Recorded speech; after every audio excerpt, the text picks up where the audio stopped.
the menu for this evening, to give you a little outline of where we're going. I'll begin with a historical prelude to set the scene a little bit for what's coming. There's a beautiful and long history in geomagnetism. Then I'll give the modern view of the Earth's magnetic field from observations. And then I'll talk about what we know and what we don't know about the origin of the Earth's magnetic field. And I'll finish with the outlook for the future. So of course this year we can't start anywhere else than H.C. Ørsted and this beautiful simple experiment of his where running a current the magnetic needle moves. So this proved, of course, that electric currents generate magnetic fields. So straight away you think, oh, Earth has a magnetic field, probably there's some current that's responsible for that. So we'll come back to that later. But in fact, one of the most important contributions of Ørsted was not only his experiment in this subject, it was his inspiration to others. So there was a massive contribution from this gentleman, Christopher Hanstine, who was a Norwegian who studied in Copenhagen under Ørsted. And he was inspired by Ørsted's lectures on physics to enter an essay prize by the Kongelige Danske Videnskabernes Selskab on Earth's magnetic field. And the question was, is it enough to have just two poles in the magnetic field? And Hanstine answered this question, won, and wrote a famous book here in German, Untersuchten Magnetismus der Erde, in 1819, so still before the famous experiment of Ørsted. And here is a famous picture of Ørsted. I think this is from Roskilde in 1843, where he was giving this lecture to the nature researchers from the Nordic countries. And this is Christopher Hanstine standing here. Okay? So he was a huge inspiration in this subject. And I'm going to show you just a couple of maps that were from the work of Hanstine. So what's shown here is looking down on the north geographic pole. Here is Denmark and Greenland. And what's marked in this map from Hanstine in 1826 is some arrows. And these are arrows showing the compass direction. And what Hanstine pointed out was that these arrows, they seem to converge here somewhere in northern Canada. But other arrows coming from Siberia, they seem to converge in another place, over here to the east of the true north. So Hanstine, he was a believer in the hypothesis that there are two poles in the northern hemisphere. And this led to a long and difficult discussion with Gauss, amongst others. A second very important contribution from Hanstine was to make the first global map of the strength of the Earth's magnetic field. So this is a map from 1831, and you might just be able to make out the contour lines here. So these are increasing from values of 1, it's a relative scale, around the equator, going up to about 1.5, 1.6 in Siberia, also increasing towards Canada. And interestingly, here in the southern Atlantic, the field strength is much weaker. So Hanstine already pointed out this time there was a weak field anomaly in the South Atlantic. So that's another topic we'll come back to. So really what we have here, understanding Earth's magnetic field, it's a long and standing grand scientific challenge. It's a fundamental part of our natural environment. How is the magnetic field generated? That's a first order physics question. Is there only one magnetic pole in the northern hemisphere? And how can the magnetic field be weaker in the southern hemisphere? So there's been a long and rich interplay between observations and theory on these questions. So this is Gauss and his good colleague Weber, And so Gauss was a mathematician and Weber was an experimentalist, and they studied the Earth's magnetism together. This is the observatory that they built up, and they made the first absolute measurements of the strength of the magnetic field. So there was the interplay between Gauss's mathematics and the observations of Weber. Going forward to the early 20th century, this is Sir Joseph Larmor, famous for his contributions towards development of things that are now used for MRI and medical imaging. He was also the first to suggest the Earth's magnetic field is produced by a dynamo in the Earth's core. We'll come back to that. And this is a non-magnetic ship called the Kongelige that sailed the oceans in the early 20th century, surveying the magnetic field, gathering more data. Moving forward to the 1970s, 1980s, we got much more accurate flux gate magnetometers for measuring the magnetic field, and we had analytic theory to describe the processes underlying the dynamo action. And moving forward to today, we now have powerful computer simulations of the physics that's going on in the Earth's core, and we have many satellites making accurate measurements of the Earth's magnetic field, a wealth of data. So really this is a story of how observations on the one hand and theory on the other complement each other. So with that in mind, I'd like to go forward to what we know about Earth's magnetic field today.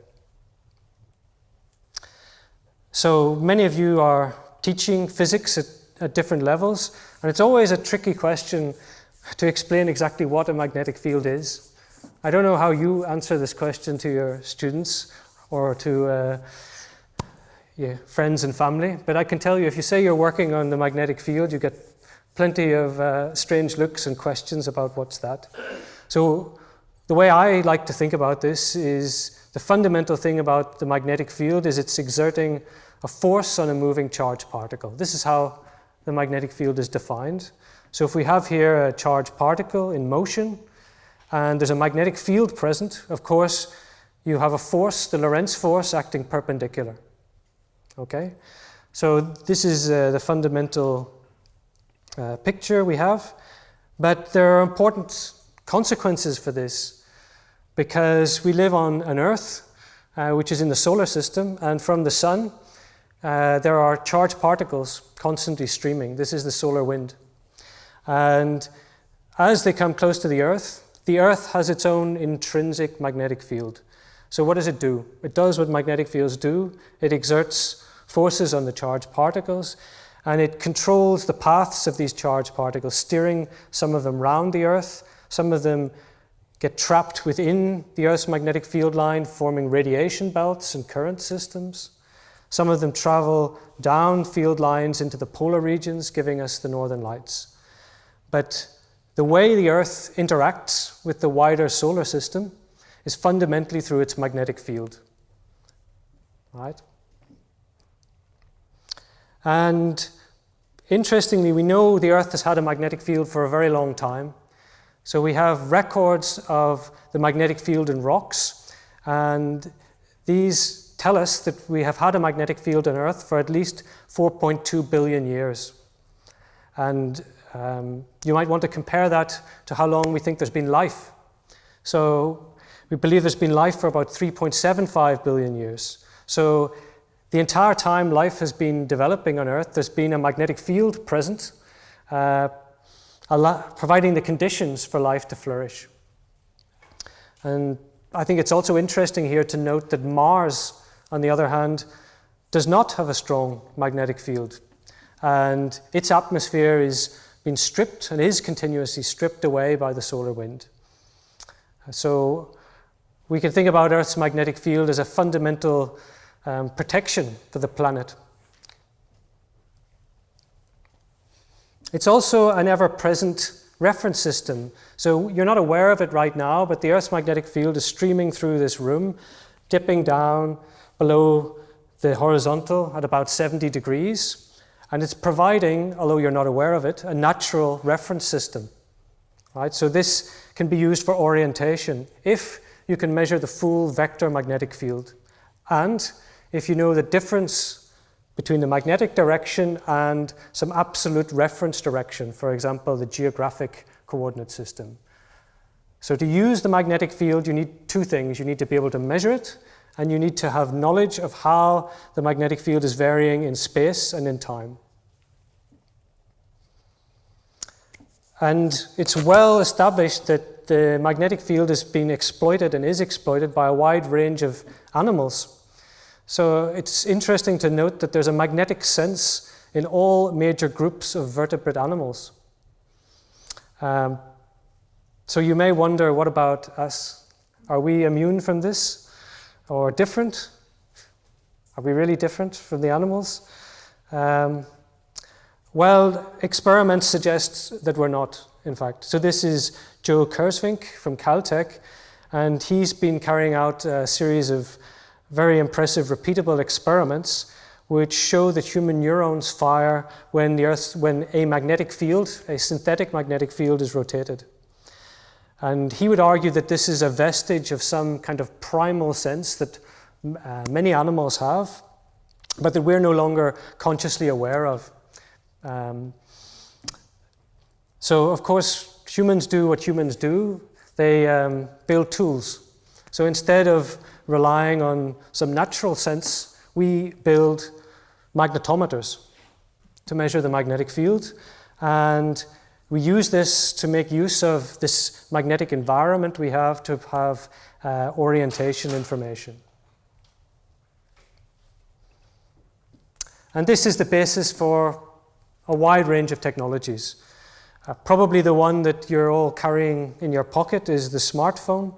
So this has a 3-axis magnetometer in it, and it also has a model that tells you the difference between the magnetic field direction and the geographic orientation at your location.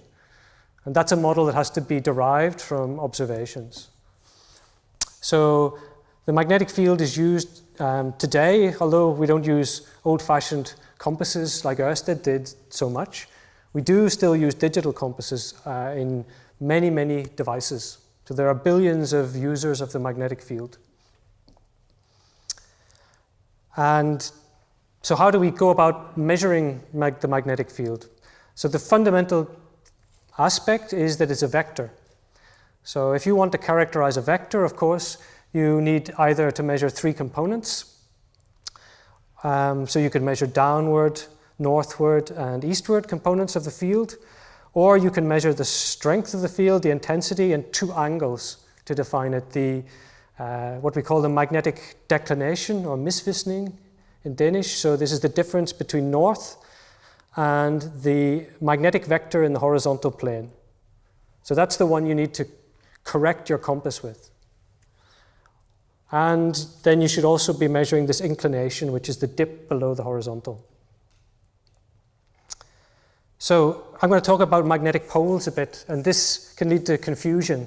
So let me define clearly what I mean by this. So the magnetic pole is the position where the magnetic field is vertical on a given surface, for example, the Earth's surface, right? So it means the field is either going straight down or straight up. Right? And that means the horizontal part of the field is 0. We'll come back to the poles in a moment. But our observational basis of knowledge of the field comes, of course, from measurements. And Denmark has played a very important role in measurement of the magnetic field. There was a famous magnetometer, a picture of one shown here, called QHM magnetometer that was developed by Dan Lacour and his assistants at DMI in the 1930s. And this spread around the world and was essentially using the old method of Gauss, where you suspend a permanent magnet, in this case using some quartz, and then you look at the oscillations of the magnet.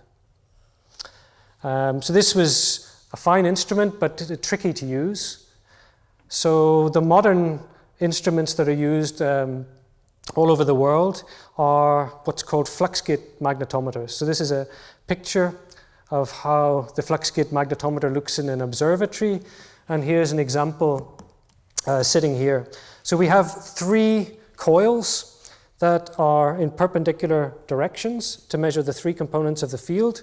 So inside each of these there's a coil, and inside it some material that is got very high magnetic permeability.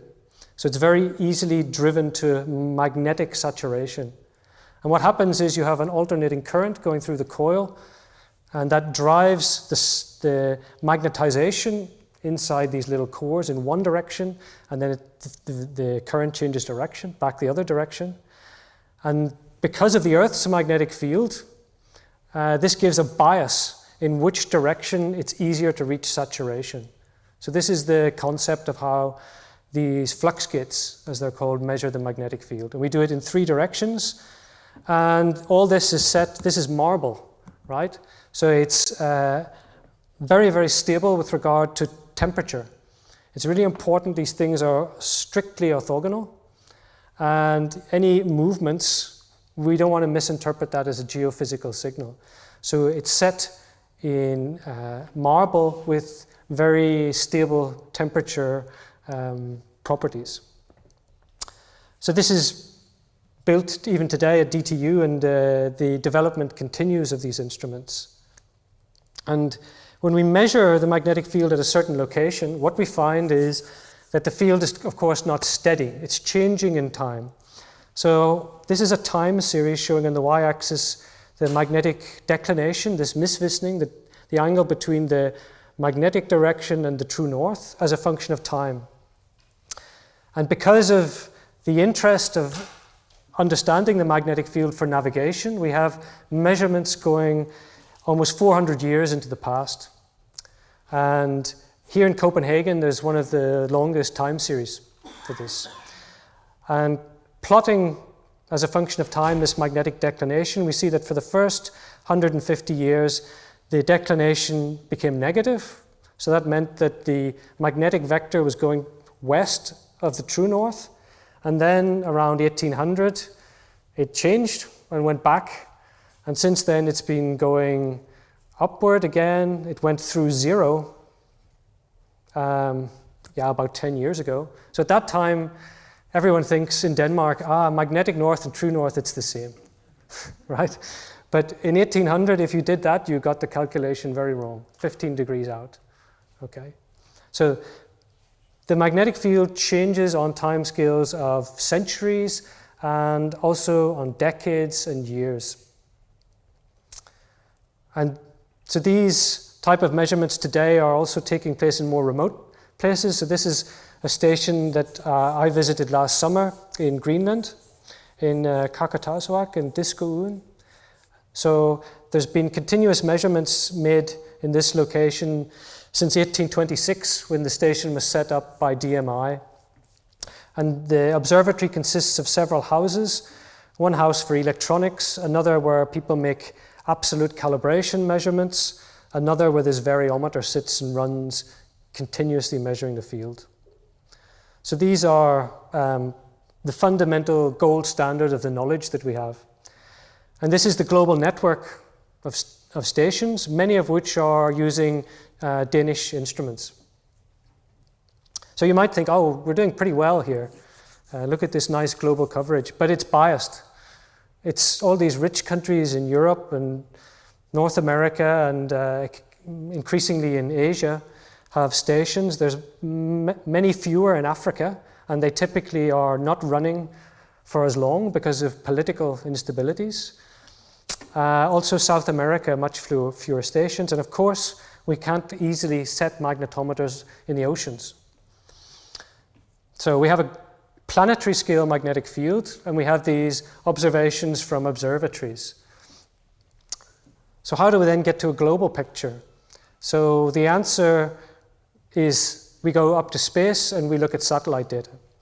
And again, Denmark has played a world-leading role with this, with the Ørsteds project.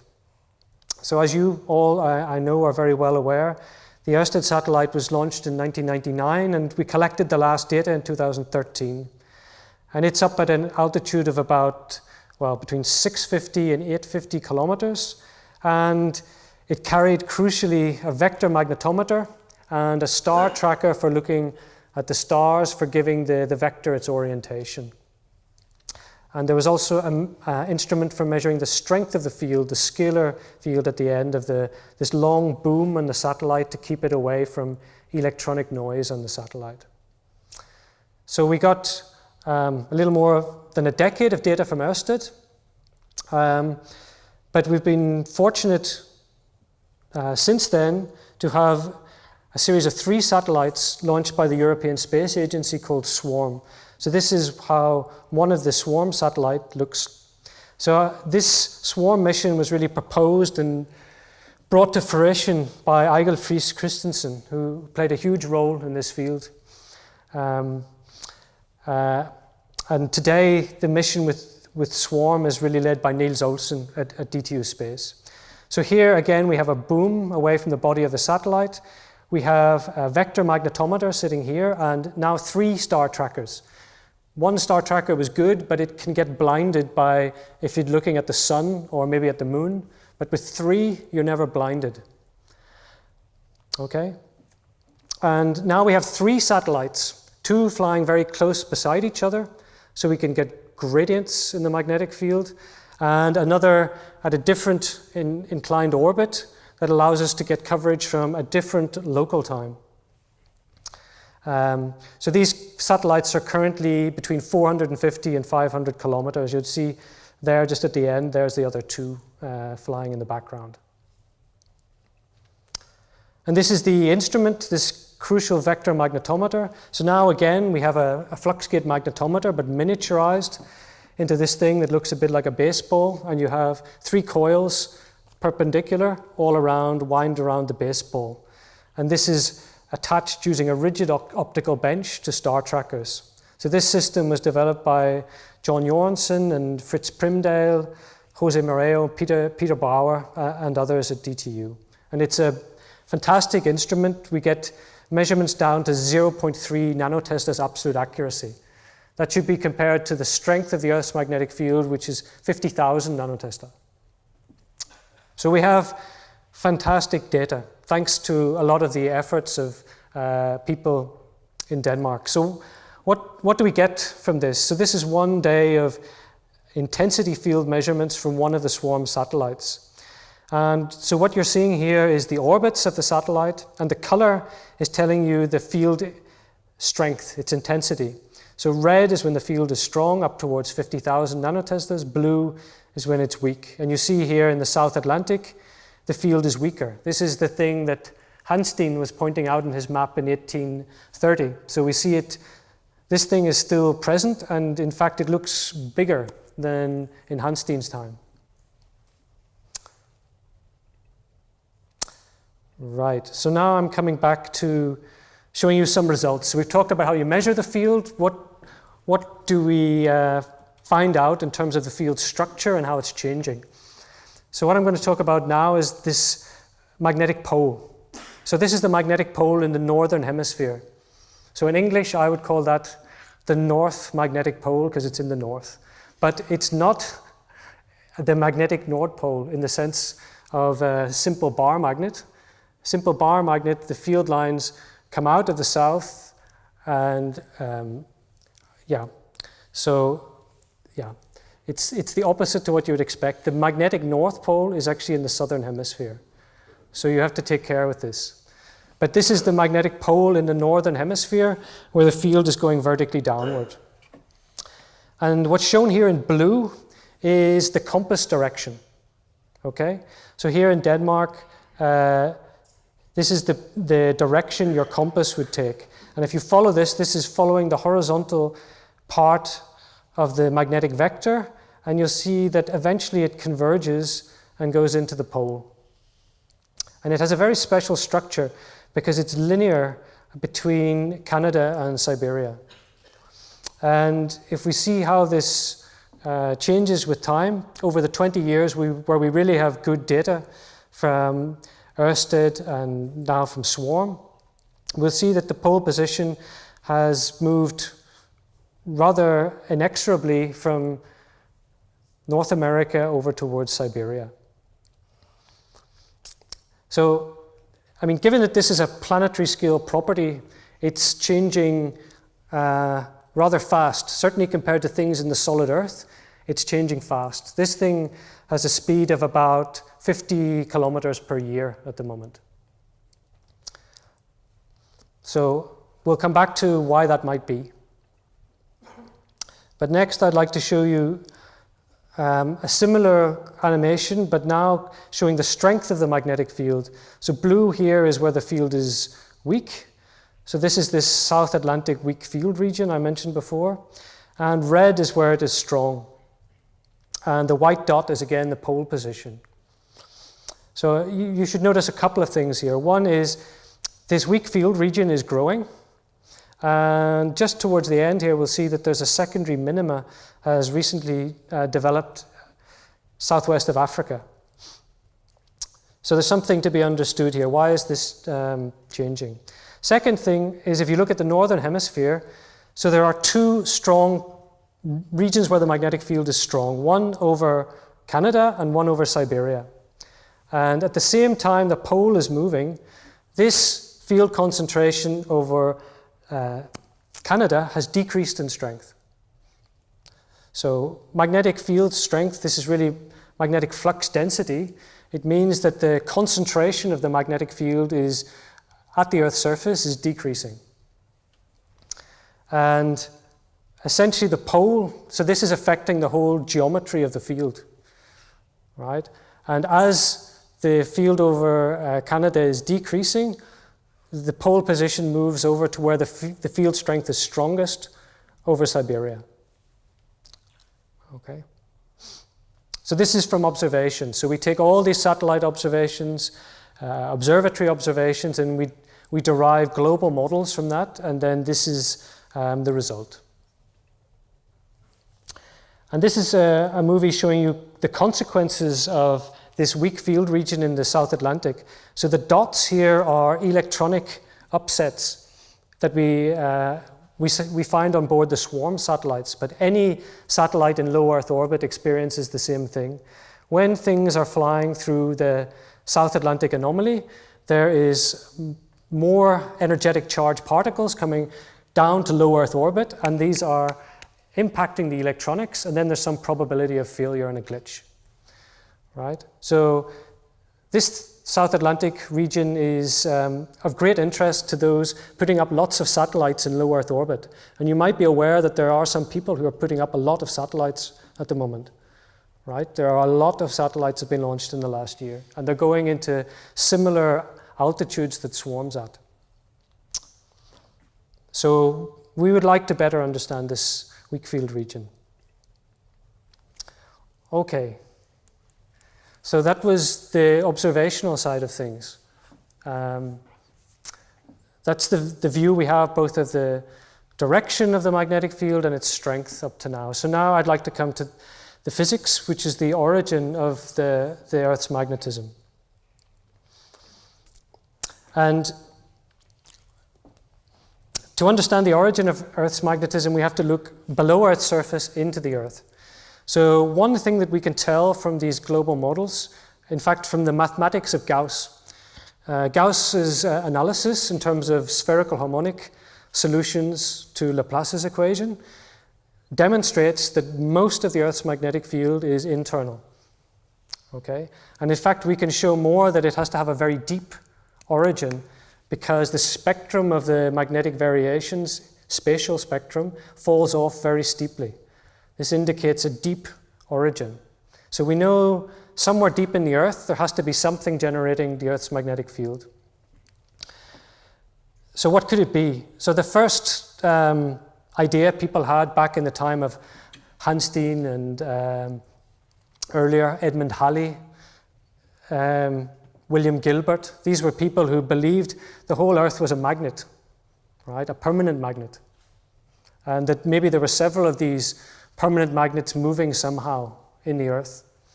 But now we know that there's a very large temperature gradient going into the Earth. So very quickly when you go into the Earth's interior, you get up 500, 600, 700 degrees, and you're above the Curie temperature at which you can have permanent magnetism. So it cannot be permanent magnetism. So what else could it be? Well, if we think about the mantle The mantle is a silicate, so that's not a very good electrical conductor. So it's hard to imagine how you would have electrical currents in the mantle. But the core, the Earth's core, that is a metal. And it consists of two parts. The outer core, which is a liquid, and the inner core, which, as you all know, was a solid discovered by Inge Lehmann. Okay? So this is, she discovered a fundamental part of the Earth, a fundamental makeup of the Earth's structure, this inner core. So that's solid, because the pressure in the center of the Earth is so high. But the outer core, seismology tells us it's liquid. So here we have a liquid metal, and we have a very big temperature gradient. So the liquid outer core is a turbulent place where we could have motion of a conductor, which potentially could act as a dynamo. So I'll come back to dynamos later. And of course, all this we can't see. It's only 3,000 kilometers away, the Earth's core, but there's a lot of rock in the way. So it's not easy to go there and make experiments. Yeah. So what we can do, because the mantle is an insulator, is that we can map the magnetic field from the surface down to the outer edge of the core. And this is possible based on the mathematics developed by Gauss. So this is the radial magnetic field, and Gauss said that we can write this as an expansion in terms of spherical harmonics. So this is something that looks like a Fourier series in longitude, and it has some dependence on the colatitude in terms of these things called Legendre, associated Legendre functions. And there's a specific radial dependence. And this GMN and HMN, these are parameters that we fit to the data. So this is an inverse problem to determine these parameters. Once we've got them, then anywhere where we're outside a region of magnetic sources, we can describe with this solution. So if I want to go down from Earth's surface to the core mantle boundary, I just change R here. Okay? And when we do that, this is the picture we get at the core mantle boundary. So this is an animation now running from 1980, when we had some first satellite data from MagSat, a NASA mission, running up to today. And what's shown here is now the radial part of the magnetic field. So red is field lines coming out of the core, and blue is field lines coming back in. And you see now the structure is a lot more complicated down here. Well, this shouldn't be a surprise. As you go close to any source of currents, you see more and more structure. If you're far enough away, everything looks like a dipole. But as you go closer and you see more, then you'll see the detailed non-dipole, multipolar structure. So a couple of things to notice here. First of all, I hope you can see that even over these 40 years, there's distinct westward motion here, especially if I start it again and you see it flicking back, right? So we have field concentrations at low latitude, which are forming and moving westward. In the South Atlantic, what could be the reason for this weak field region? So here we have blue, which means field lines going into the core in a hemisphere where we would expect the field lines to be coming out. So here the magnetic flux is reverse from what you would expect. So these reversed flux features in the southern hemisphere are what is responsible for this South Atlantic anomaly. And they're gathering together, in fact, that when we go up to the Earth's surface, we only see a kind of blurred out picture, a kind of large scale filtered picture of what's going on. And as these reverse flux patches gather, seen at Earth's surface, this corresponds to a weak field region growing. It's also interesting to look in the northern hemisphere. So you recall these big field concentrations over Siberia and Canada. What's happening in the core with those?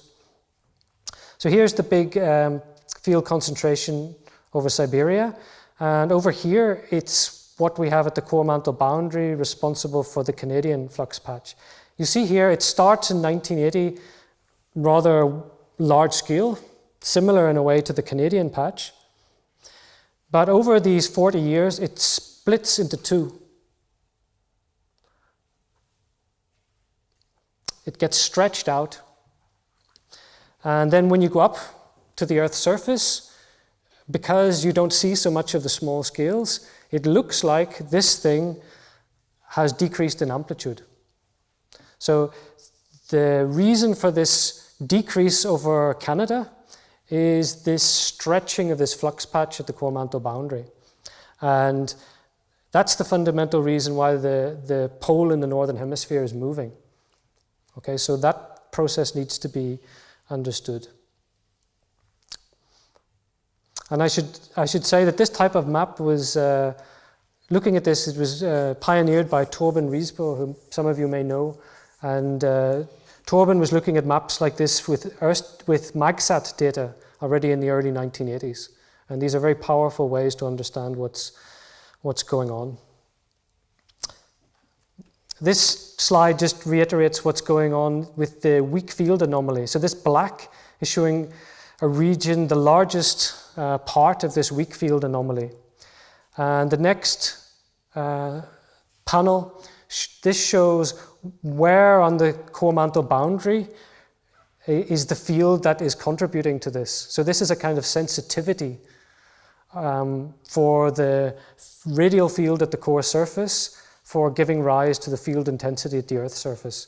And so if we apply that to the observed radial field, we see that it's this part of the core surface field that's responsible.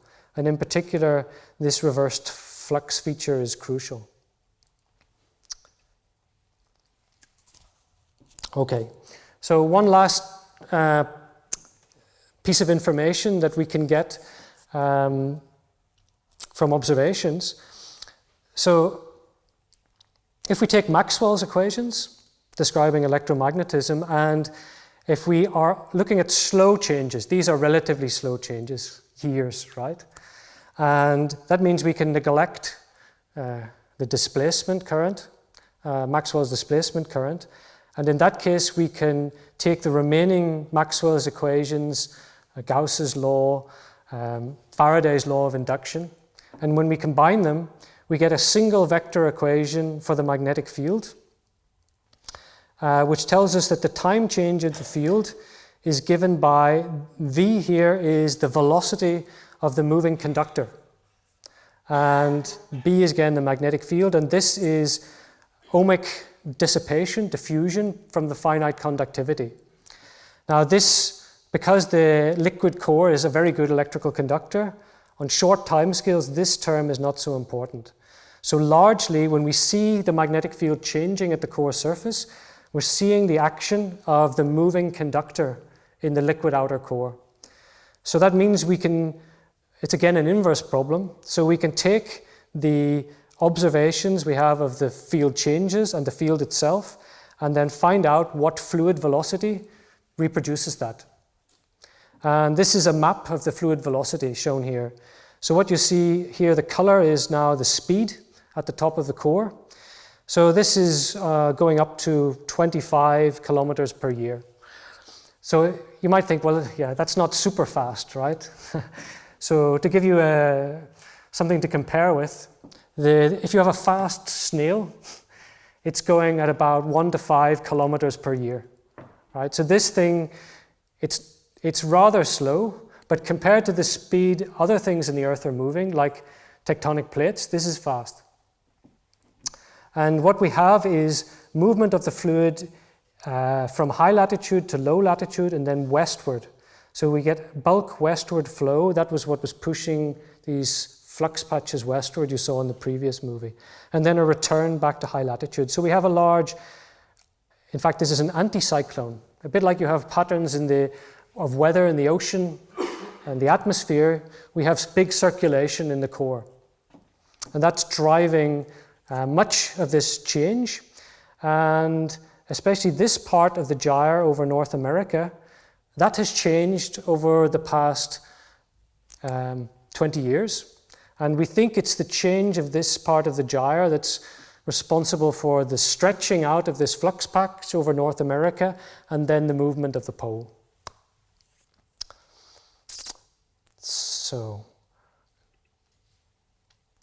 But that doesn't really explain how this magnetic field is generated.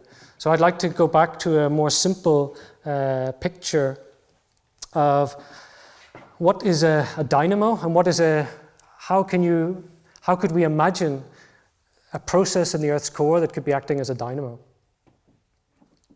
So what I'm going to show here is this is an example, it's a kind of thought experiment with a simple disk dynamo. So what we have here, this is imagine you had a very large copper disk, very good electrical conductor. And we're going to take this disk and spin it on its axis. So this is the angular rotation of the disk.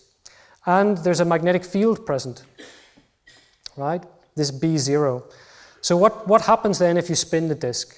Well, we go back to the Lorentz force that we started with.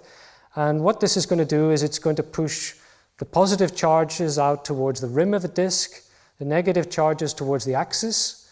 So you're going to get an electric field, a potential difference across this disk. Okay? So what's happening here is we're putting kinetic energy in by spinning the disk. Then we're getting electric field generated.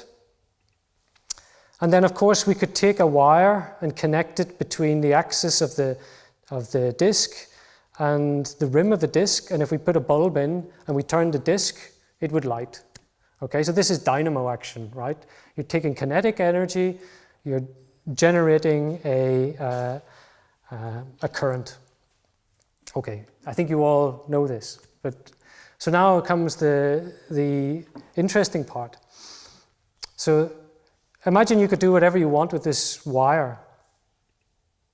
So if you take this wire and you wrap it around the disk and then back up and take it to the axis, right?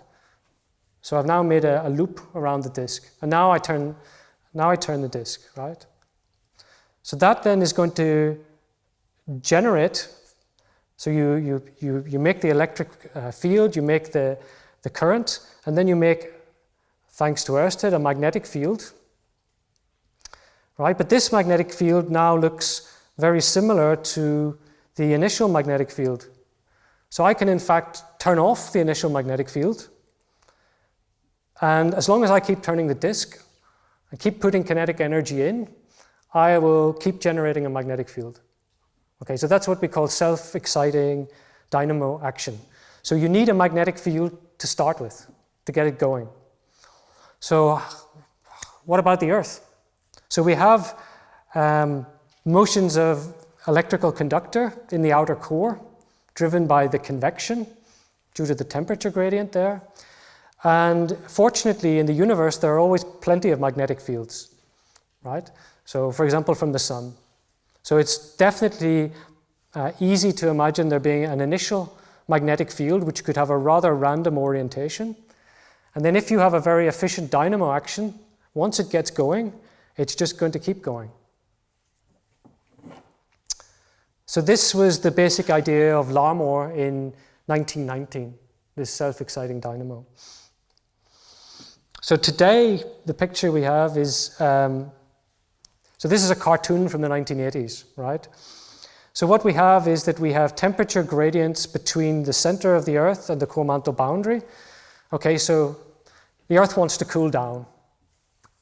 And the most efficient way for it to cool down is not just to conduct heat out, but it's to convect, right? And because the Earth is rapidly rotating, the convection has to take a specific form. Just like the motions in the atmosphere and the oceans can't do whatever they want, the rotation puts a constraint on the motion. Similarly, in the Earth's core, the motions are constrained to be as much as possible invariant along the rotation axis. So the form of the convection in a rapidly rotating fluid takes the form of spiraling helical convection, shown by the blue arrows here. So then we've got the motion of this conductor. So that's giving us the velocity, which then gives us the electrical current density, which then generates the magnetic field. So here the idea is that we've got a conversion of the kinetic energy of the motion of the outer core because the Earth's trying to cool down, and that can then generate a magnetic field. So what's crucial for this to work is the organization that's provided by rotation. If it wasn't rotating, you wouldn't have any special orientation of the motion, and it would not work, in fact. So these were the kind of cartoons that people were drawing in the 1980s of this. And, you know, it sounds plausible, sounds feasible, right? So in principle, we know the physical equations that govern this, right? It's the equation of conservation of momentum in a spherical system. It's Maxwell's equations, it's transport of heat. So in principle, we could solve these equations. Now, that's difficult. They're very nonlinear, they're coupled, and there's a very large range of time and length scales involved, from the rotation time of the Earth, a day, up to many, many thousands and even millions of years, the time that magnetic fields take to decay in a good conductor. So this has been very difficult, challenging to do numerically on computers. But especially in the last decade, some good progress has been made in this subject.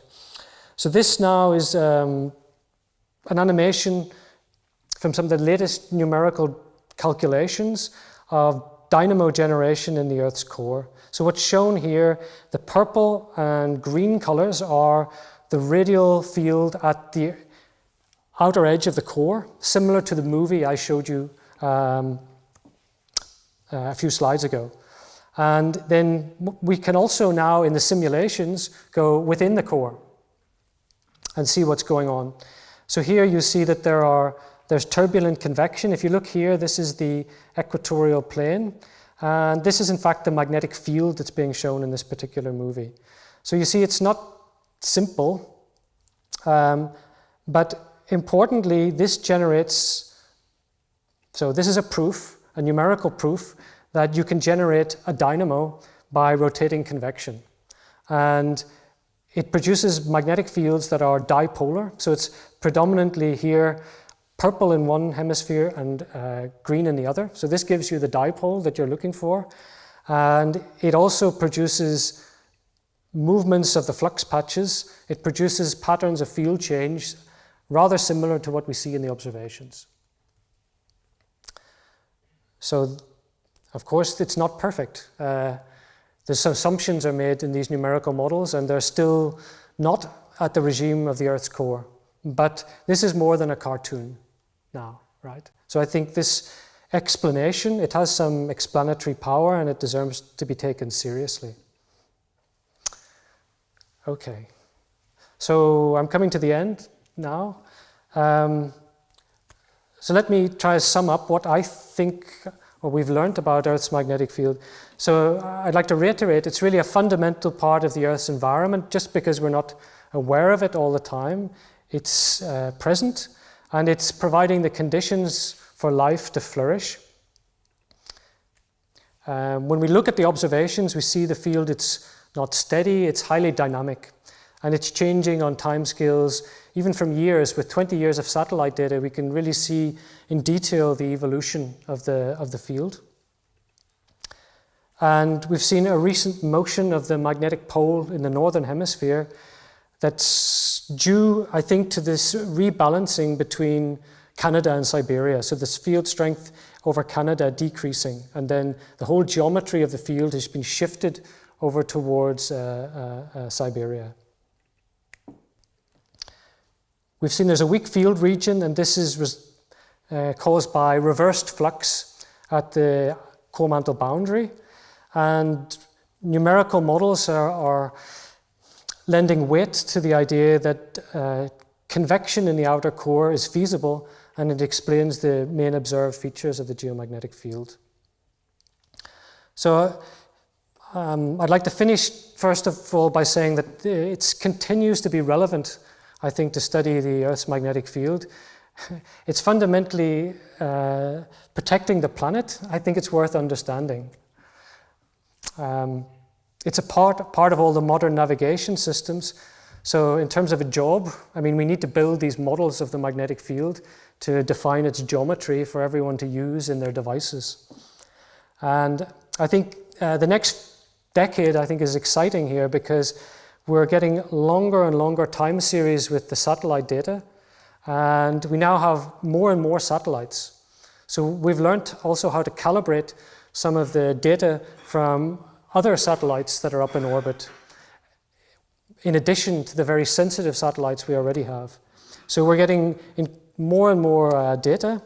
And on the theory side, so this comes back to the interplay between the observations and the theory. On the theory side, these increases in computing power are making comparisons with realistic simulations possible.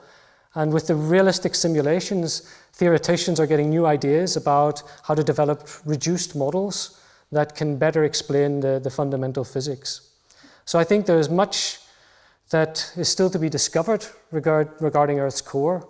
We certainly don't understand it all, and the Earth's electromagnetism. So I'll leave it there. Thank you.